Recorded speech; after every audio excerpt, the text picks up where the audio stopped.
we're now joined by independent counter-terrorism and organised crime expert David Otto. David, thanks very much indeed for joining us, and welcome to the programme. The last time we spoke, you were worried that this NATO issue could be a World War III triggering issue. Where are we now, do you think, in this timeline? Of course, I mean, if you look at it from a military perspective, I think the pressure is being ramped up. As you rightly cited, NATO had a meeting again together with the G7 members and the European Union. This is a coalition of three, and this is very unprecedented. And the pressure is being ramped up on Russia, especially with new developments, talking about the potential or the possibility of Russia using chemical or biological weapons. So we're seeing a ramping up of the antics, of war. One would have thought that a month into the Russian invasion of Ukraine, world leaders will be talking about the best outcome in terms of how this could be resolved through negotiation and dialogue. But what we see is that Russia is continuously being pushed to the wall in terms of the pressure that is being applied upon Russia. And of course, again, it brings us to the point of where does this lie with Ukraine? I mean, Ukraine has made it very clear that it needs the full support. It needs a no-fly zone being applied by the NATO and US allies, but they are not getting that. And, of course, it doesn't seem as if Ukraine will either be, taken into the NATO club, as a member. So we're still back to basis whereby Russia is invading Ukraine because it feels that NATO is getting too close to Ukraine. It's requesting for demilitarization, denazification, and Ukraine remaining a neutral member of NATO. And of course, this is where we are. So nowhere close to any form of resolution to this. But it's just to watch, really. Very sad. So how do we interpret what's happening in terms of building up their presence on the eastern flank, as we've described in the intro there, the NATO forces? I mean, could this be pointing to a direct engagement at some point if circumstances go wrong, especially given the fears of nuclear weapons or chemical weapons possibly being deployed?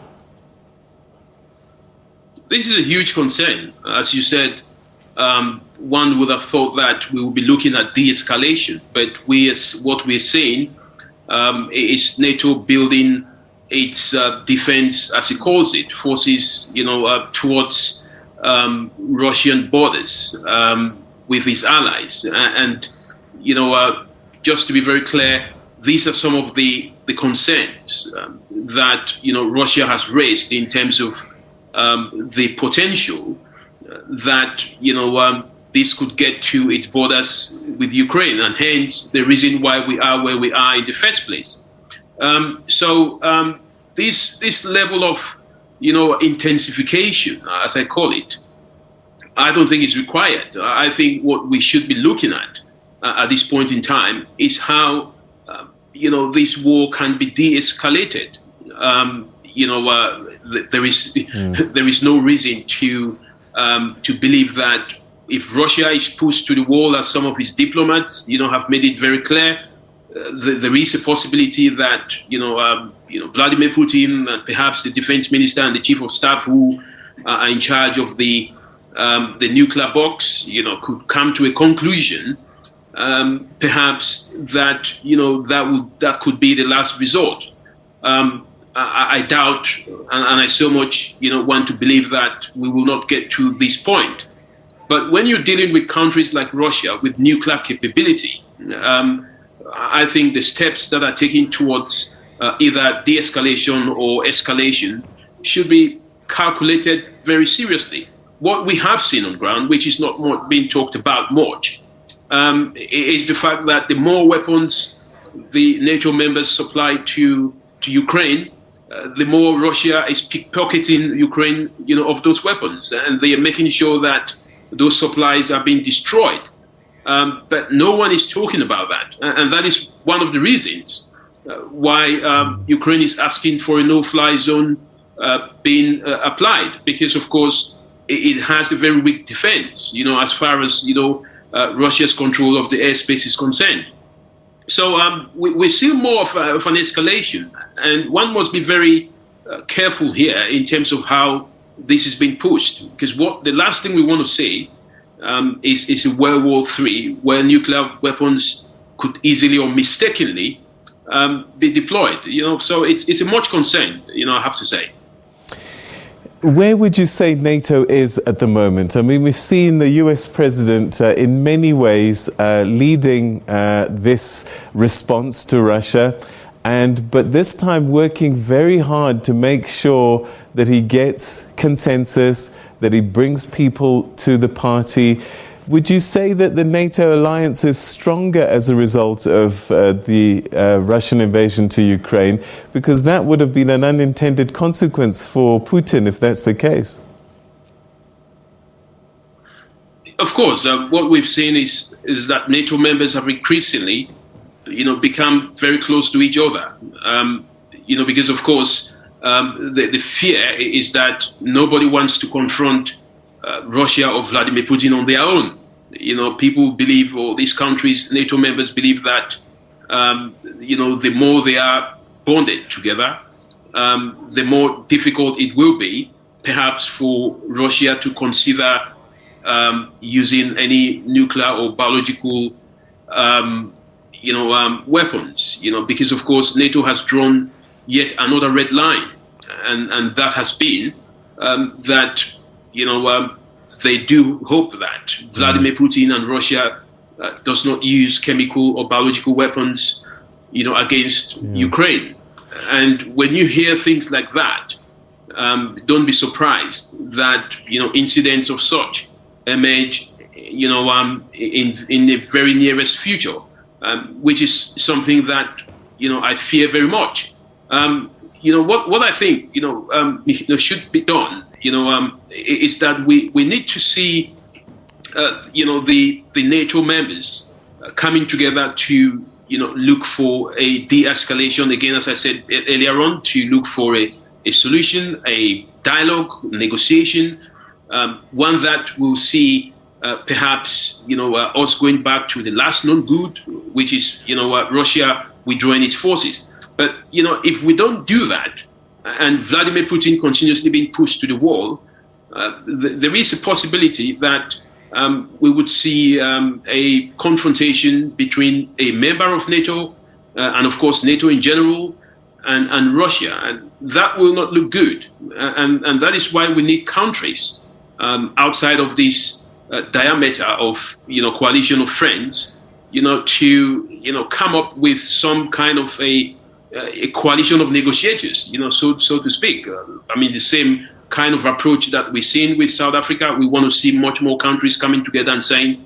we want to remain neutral. And because, our neutrality gives us the opportunity to be able to come in as a mediation coalition, to then mediate between Russia, NATO, and Ukraine. Because clearly, this is not just between Russia and Ukraine. This is between Russia, Ukraine, and NATO and the US. It's much more, a bigger, kind of a bigger, movement between, the Cold War allies and Cold War enemies, between and Russia. So we really want to see some solution, by members who stay neutral. President Volodymyr Zelensky, when he addressed the NATO members, didn't ask specifically for a no-fly zone, and he didn't talk about NATO membership. So it seems as if he's stepping back from that. But he is looking for security guarantees.